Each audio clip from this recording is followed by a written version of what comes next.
Bonjour à tous, bienvenue dans C'est votre emploi, votre émission dédiée à l'emploi dans le département des Bouches-du-Rhône, comme tous les mercredis. Avec à mes côtés, Alexandre Joly, chargé de communication à la Barbe. Comment ça va, Alexandre ? Ça va super, et toi, Jean ? Très bien, écoute, ravi de te retrouver cette semaine. Notre invité, David Louder, merci d'être avec nous. Merci, bonjour. Vous Jean. êtes le directeur des salons David Louder, le secteur de la coiffure, un secteur en tension dans notre département. C'est le thème de cette émission. On va évidemment en parler dans un instant, mais d'abord, comme le veut la tradition dans cette émission, les offres d'emploi de la semaine.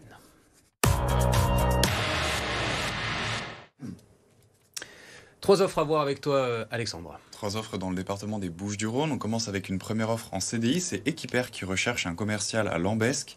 Vous aurez pour mission la prospection et la fidélisation de la clientèle, le conseil en magasin et le suivi tout au long du processus de vente. Pour ce poste, le profil recherché est un profil avec une première expérience dans la vente, avec un excellent relationnel, un bon goût du challenge et une certaine fibre commerciale. Pour candidater, rendez-vous sur le site qui s'affiche à l'écran. Une deuxième offre en alternance, c'est la SNCF qui recherche un assistant manager à Marseille. Vous aurez pour mission l'animation d'un réseau de managers, vous aurez la rédaction de plans d'action et la supervision de l'équipement. Pour ce poste, le profil recherché est un profil en préparation d'un bac+3 en management avec une certaine qualité rédactionnelle, un bon esprit d'équipe et une certaine rigueur. Pour candidater, rendez-vous sur le site qui s'affiche à l'écran. Et enfin, une troisième offre en CDD, c'est Enterprise Mobility qui recherche un chargé de clientèle à Marseille.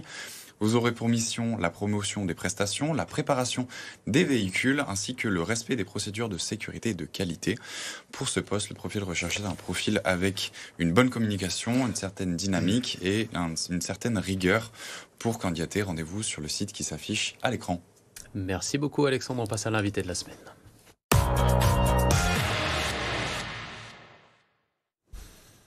David Louder, je le disais tout à l'heure, vous êtes le directeur des salons de coiffure David Louder. Vous êtes implanté à Marseille, à La Ciotat, à Aubagne aussi. Exactement. Un métier magnifique qui vous êtes spécialisé dans l'esthétique, un métier qui a toujours attiré les travailleurs. Mais voilà, les choses semblent-elles ont changé depuis depuis le Covid à peu près. Il est beaucoup plus difficile de trouver des gens pour travailler avec vous. C'est à peu près ça. Depuis le Covid, le marché du travail a complètement muté. J'ai l'impression, je ressens que la sédentarisation s'est inscrite beaucoup plus chez les collaborateurs qui sont en quête de travail aujourd'hui.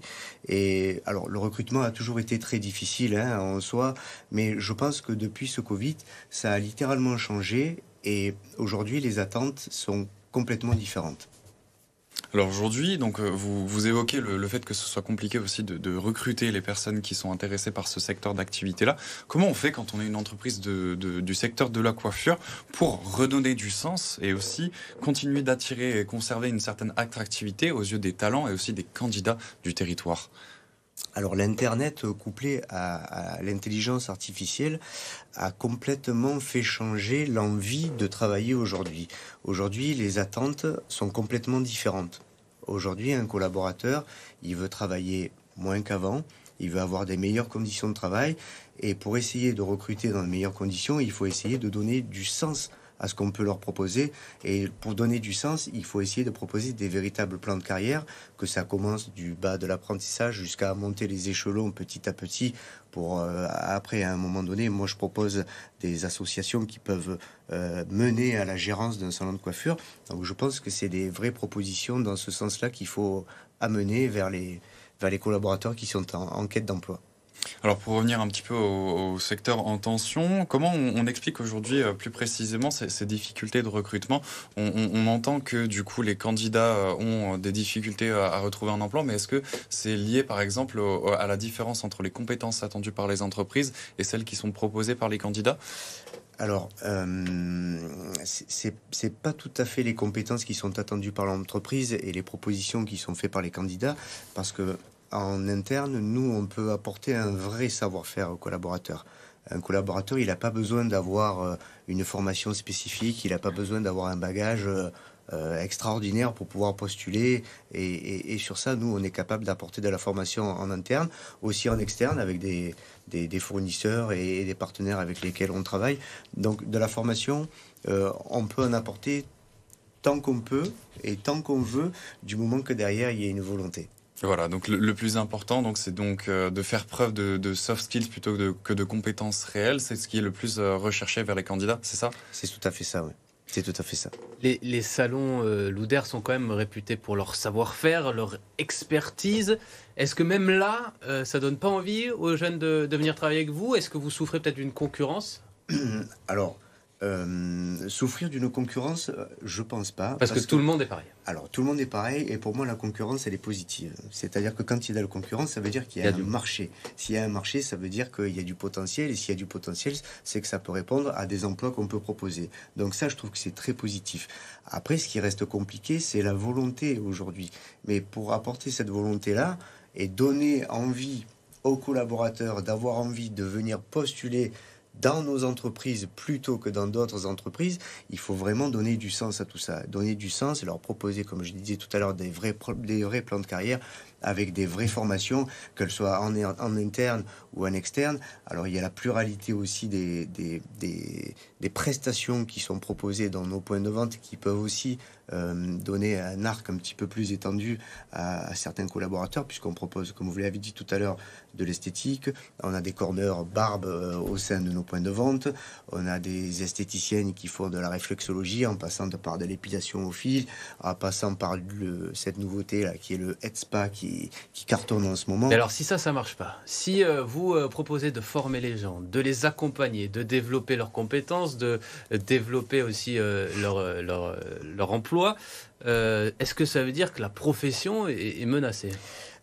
Alors, depuis ces derniers temps, la profession n'est pas menacée parce que on a la chance d'être ce secteur d'activité. Tout le monde a des cheveux et tout le monde doit les couper. Heureusement que ça pousse au quotidien et on n'est pas digitalisable contrairement à d'autres.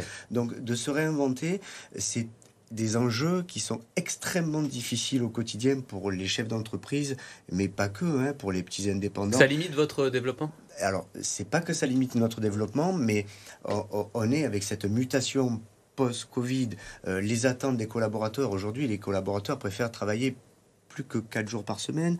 On n'est plus sur des business models de 5 jours par semaine, sur 7 heures par jour à 35 heures. Il faut essayer d'apporter une attractivité pour que ça puisse être compétitif et pour qu'on donne envie d'avoir envie. Nous, on essaie à travers nos collaborateurs, alors c'est plus pour nos têtes d'équipe, mais on propose des véhicules de fonction, on propose des téléphones à disposition, et puis il y a même, comme je le disais tout à l'heure avec Alexandre, des vraies possibilités d'intégrer des parts sociales de certaines entreprises pour véritablement pouvoir un jour être le gérant de son propre point de vente. Et alors, côté candidat, comment on fait pour rejoindre ce secteur-là de la coiffure ? Alors, pour rejoindre ce secteur-là, c'est très simple. On n'a pas besoin de formation particulière. C'est des métiers où on peut commencer très très tôt. Je crois que dès l'âge de 15-16 ans, une fois qu'on a passé son brevet d'écolage, on peut postuler dans un des salons de coiffure, maisons de beauté qui sont à la disposition. Je donnerai par la suite les informations nécessaires. Et puis en intégrant un CFA de coiffure avec une alternance, on peut, nous, en interne, former ce collaborateur, lui proposer des vrais plans de carrière très rapidement, c'est-à-dire qu'au bout de 2-3 ans, on peut aller très très vite et prendre des postes de responsabilité, voire même par la suite des associations en interne.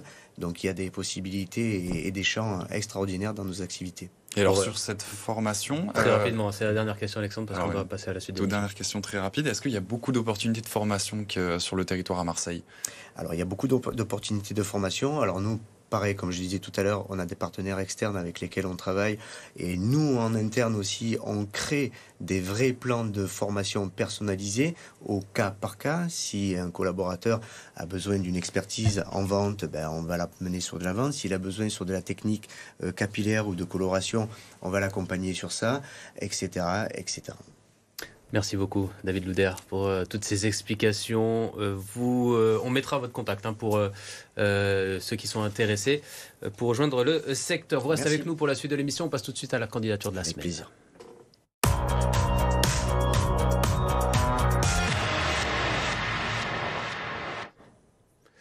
C'est Alicia qui nous envoie sa candidature. On l'écoute.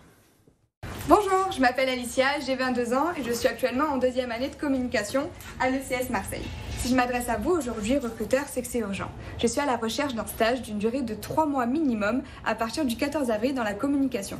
Mais ce n'est pas tout. Je recherche également une alternance pour septembre 2025 pour une durée de 1 an. Je souhaiterais plus tard travailler dans la publicité, mais c'est vrai que je suis une personne polyvalente qui aime toucher à tout, alors je me ferme aucune porte. Et pour finir, j'ai des compétences en gestion de réseaux sociaux, en stratégie de communication, stratégie marketing, stratégie événementielle, mais je sais également utiliser les outils comme Adobe. Et si vous voulez en apprendre plus sur moi, n'hésitez pas à me contacter ici. Merci. Alors pour ceux qui sont intéressés par cette candidature, Alexandre, une adresse. Une adresse, c'est votreemploi@lavarab.fr. On se fera un plaisir de vous mettre en relation. Elle s'affiche, on la laisse s'afficher. Allez, on passe tout de suite au rendez-vous de l'emploi. On commence tout de suite avec vendredi 21 mars, donc après-demain, le premier rendez-vous, les métiers de la mer. Les métiers de la mer, donc c'est vendredi 21 mars de 10h à 12h à Marseille. Vous aurez au programme une découverte des opportunités à saisir dans le secteur maritime. Pour vous inscrire, contactez le numéro qui s'affiche à l'écran. Un deuxième rendez-vous, c'est les matinées de la restauration. Ça aura lieu, pareil, vendredi 21 mars de 9h à 12h à Gardanne. Vous aurez au programme une matinée dédiée à la rencontre avec les employeurs du secteur de la restauration. Pour vous inscrire, envoyez votre mail à l'adresse qui s'affiche à l'écran. Et enfin, un troisième événement, c'est la journée porte ouverte du CFA IMF RIS. Ça aura lieu le lendemain, donc samedi, de 9h30 à 17h à Marseille. Donc c'est une journée porte ouverte pour faire découvrir toutes les formations proposées aux étudiants et aux familles. Pour vous inscrire, rendez-vous sur le site qui s'affiche à l'écran. Merci beaucoup Alexandre, merci David Louder d'être venu sur le plateau cette semaine. On a besoin de candidats, on a besoin de coiffeurs. Alexandre a besoin de coiffeurs. Bientôt, il va falloir raccourcir un petit peu la coiffure. C'est ce qu'on disait tout à l'heure. et moi aussi, j'en aurais besoin. Donc, bon, vous avez tout le monde à disposition. Moi, j'en ai plus besoin. Ouais, vous avez du monde à disposition. Ça va, je suis bien équipé. Merci beaucoup d'être venu sur le plateau de C'est votre emploi.